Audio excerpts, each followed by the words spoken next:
Bienvenidos al blog de Iniciativa Ciudadana para la Promoción de la Cultura del Diálogo. En los últimos días se ha hablado sobre la sucesión presidencial rumbo al 18. En ese encuadre han sido varios los personajes que han manifestado su deseo de ser presidenciables a ese cargo. El último de ellos es Jaime Rodríguez del Bronco, el aún gobernador electo de Nuevo León, quien ha manifestado su intención de competir por la presidencia de la República, aún sin ostentar bandera de partido alguno.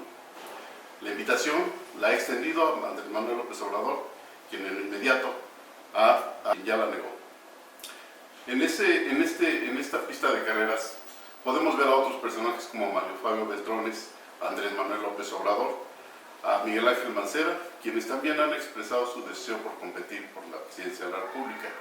Sin embargo, para no pocos analistas, los comicios del 2016 serán clave en el reforzamiento de la figura de estos personajes. El trabajo que realicen, por una parte, Mario Fabio Beltrones en el PRI, Andrés Manuel López Obrador en Morena y Miguel Ángel Mancera al frente de su administración, será clave para fortalecer su figura y su aspiración a la primera magistratura del país. Sin embargo, no debemos olvidar que en las pasadas elecciones de junio, el PRI ganó en 11 de los 12 estados que estarán en disputa el año entrante. Este es un factor clave que perfilará muy claramente a Beltrones Rivera como uno de los presidenciables en su partido. En el PAN está presente el aún gobernador de Puebla, que aspira también a la presidencia de la República. Sin embargo, no debemos perder de vista que también en el gabinete presidencial existen dos personajes que se perfilan como fuertes a la candidatura presidencial.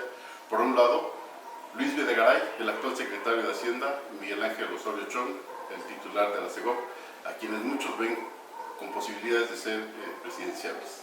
También no debemos perder de vista a Margarita Zavala en el PAN, quien ha expresado también su deseo por contender por la primera magistratura del país.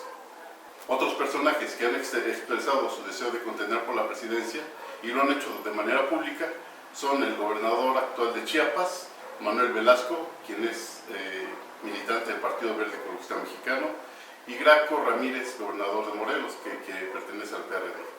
Como vemos, y como se dijera protocolariamente en el pasado, la caballa está flaca y alborotada. Este es el comentario de Iniciativa Ciudadana para la promoción de la cultura del diálogo. Esperamos contar con su preferencia en nuestro próximo videoblog y los invitamos a suscribirse a este.